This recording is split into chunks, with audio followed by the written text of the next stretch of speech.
As you know, Transnet has a program to spend 300 billion over 7 years, which is the market demand strategy. We're going to be spending the money on finishing the pipeline that is going to pump fuel from Durban to Johannesburg.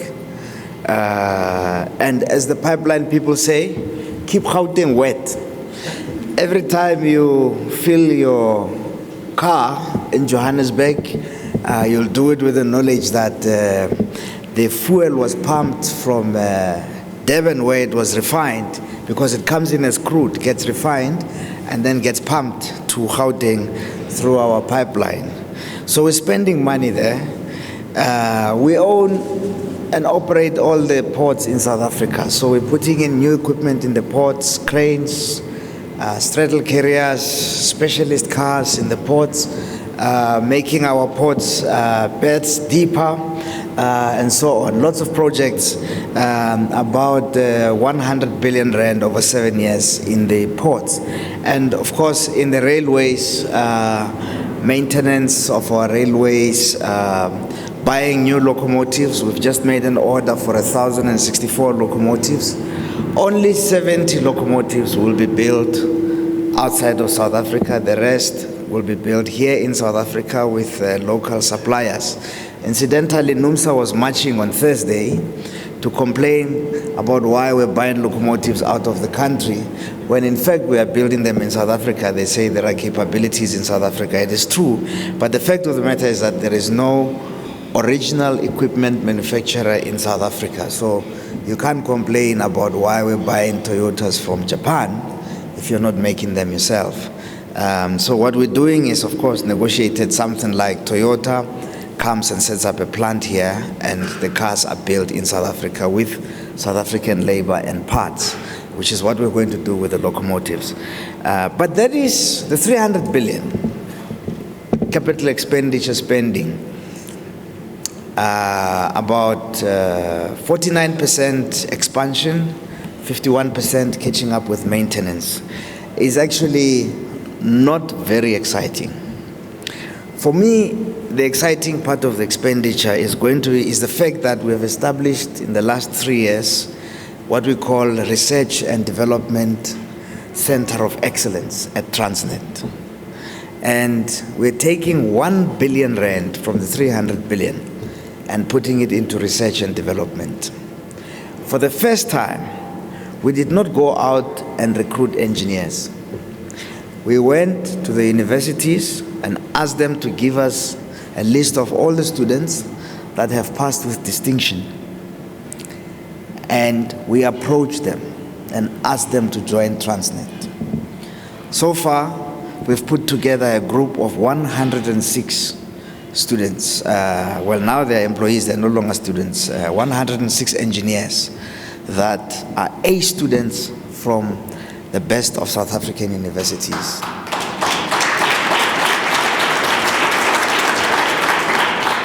By the end of the financial year, which is March, because there's a new intake that's going to come in now in January after these exams, the number will increase to 150, and in another 4 years, the number will be 600. And the idea is that they must research and develop new things. As a group of, I nearly said nerds, but I don't think it's politically correct, but they are a special group of people. They have carte blanche. Any complaint that they have, they must come to me directly. They don't have to speak to anyone. They can come to work and work as much as they like and go home when they like, and so on and so forth. So very, very relaxed. And they have 1 billion rand to spend on their new ideas. The most important idea that they're going to be working on is the fact that we are trying to get South Africa to become an original equipment manufacturer for locomotives. So the head of the train, which is the locomotive, by the middle of next year, we will have a prototype locomotive that was made in South Africa that has South African intellectual property rights at Transnet. We are also building locomotives in such a way that they can regenerate electricity. You know, when a locomotive comes to a standstill, it breaks. And when that locomotive is pulling 200 wagons of coal, the amount of electricity that is being generated, and they break a lot because from where we're picking up the coal to where we're taking it to the coast is actually downhill. So there's a lot of braking. In that process, they generate electricity. So far, we're able to measure that electricity. In future, we're going to be able to store it and use it. We can't use it. It can only be used by a locomotive that is within 20 kilometers. But otherwise, we are looking for ways of putting it in some kind of huge batteries that can store that electricity that we can sell back to Eskom or to the nearest city. We can become an independent power producer without building a power station. There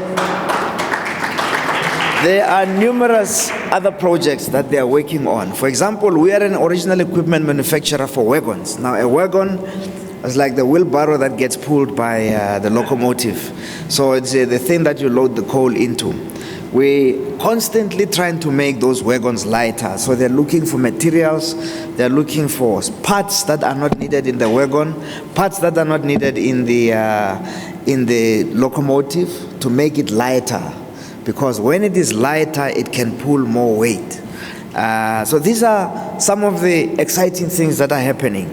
We were about a week ago in America and listening to a talk by Jeff Immelt. And Jeff said, and this whole project is about industrializing South Africa again. But what Jeff said was very important. And he said, you know, the way that things are happening in the world now, today you go to sleep as an industrial company, tomorrow you wake up as a software company. And that planted a seed, because the power that we're going to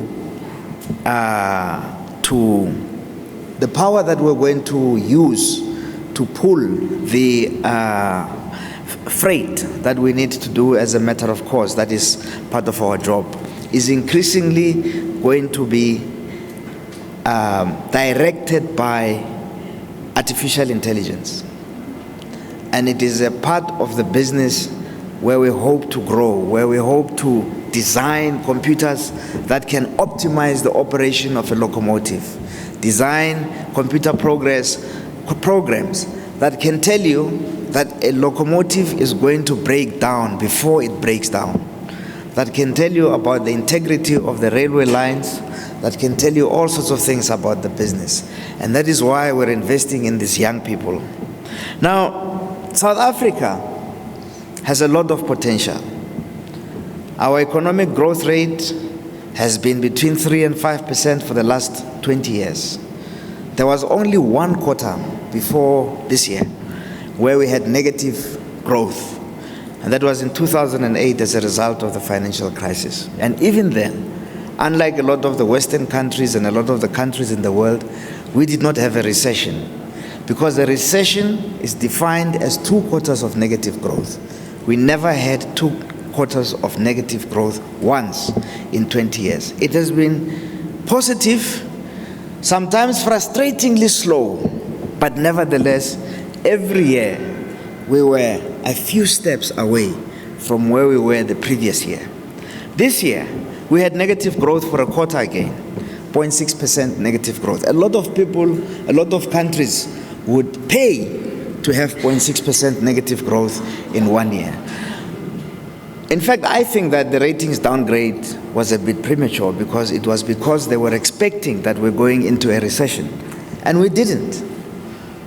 The following quarter, we were at positive 0.6% again, and the IMF has revised our growth prospects at about 1.7%, and the Treasury says we're going to grow at about 1.8%. We expect growth to go back to 2%, 3% in the next 2 to 3 years. It's positive, but not enough, but nevertheless positive. I think rather than wasting all the energy that we are wasting on all sorts of negative things and so on, we should be talking about the structural impediments that in the South African economy that make it difficult for us to grow at above 5%. That is the challenge that is confronting this country today. The challenge is dealing with poverty and unemployment, but to deal with poverty and unemployment, you must grow at above 5%. What is it? What are the levers that we need to control in the South African economy to make it grow at above 5%? We at Transnet certainly think infrastructure spending is critical to get the economy growing, especially artificial intelligence. Now I heard somebody, and I'll say this because I heard somebody talking about the currency, that the rand is falling and so on. I think the fact that the rand is falling is a blessing. It is a blessing because the things that we buy from outside the country become expensive. So if you can't afford the things that you want from outside the country because they are in dollar prices and your currency is weak, you must think about making them here. We export iron ore. Why can't we make steel? Why must we buy steel? I'm happy that steel is getting expensive in rand terms to buy from outside than from inside, because we have God-given steel that we always give to the Chinese to buy back. I can't comment about the entertainment industry, but maybe you should have more concerts here. But the goods that we use because our currency is weak, that we can start selling, because people will buy in rand because rand is cheap, because the goods will become cheap in rand terms. It's actually an excellent opportunity. So we must start thinking about what to manufacture. Take our lemon and make lemonades. Thank you.